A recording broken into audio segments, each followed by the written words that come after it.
Hello friends, હું છું રૂપલ અને સાંભળો આજની મારી કહાની. ઉપવનમાં સુંદર રંગબેરંગી પુષ્પો ખીલ્યા હતા. આ પુષ્પોમાં વિવિધ રંગના ગુલાબ પણ હતા. મંદ મંદ વાતા પવનમાં આ ગુલાબ હિલોડા લઈ રહ્યા હતા. ઉપવનમાં એક માણસે પ્રવેશ કર્યો.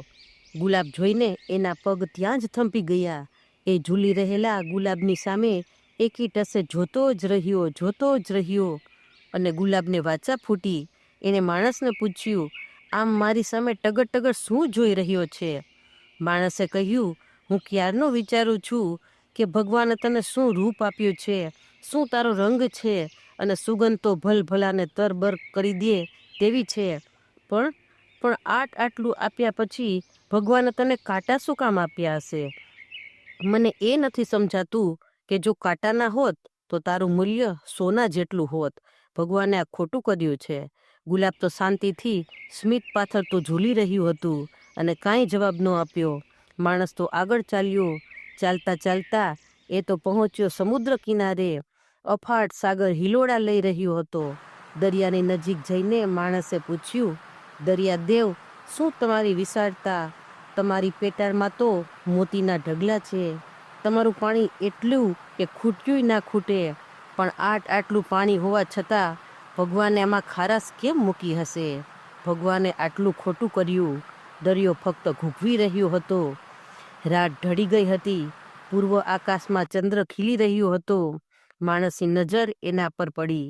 ચંદ્ર, આહાહા, શું તારું રૂપ છે! શું તારી શીતળ ચાંદની! તારા વખાણ કરતા તો કવિઓ પણ થાકતા નથી. પણ જો તારામાં વધઘટ ના હોત તો તું તો આખો સોનાનો ગણાત. ભગવાને આ બહુ ખોટું કર્યું છે. માણસ પોતાના ઘર તરફ પાછો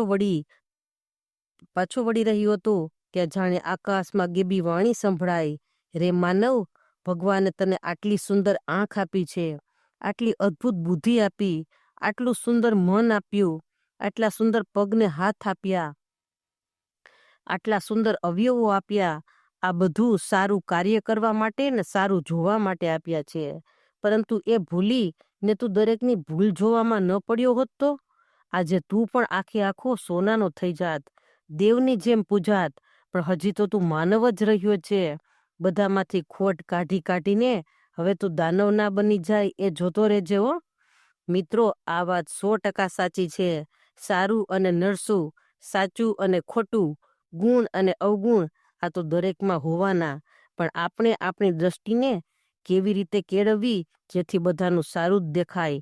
આપણે જેવું જોઈએ એવું વિચારતા થઈએ છીએ, જેવું વિચારીએ એવું કરતા થઈએ છીએ, જેવું કરીએ એવું ફળ આપણને મળે છે. જો ખરાબ જોઈએ તો ખરાબ ફળ મળે, ને સારું જોઈએ તો ગુણિયલ થવાય. મિત્રો, દ્રષ્ટિ તો ચાવી છે. સહેજ સવડી ફેરવશો તો સુખના બારણા ખુલી જાય, અને સહેજે અવળી ફેરવશો તો સુખના બારણા બંધ થઈ જશે. આપણે ચાવીને કઈ તરફ ફેરવશું તે આપણા પર છે. એટલે બધામાં વાંક ના જોવો. Always positive thinking. Thanks for watching. Please like, share and subscribe.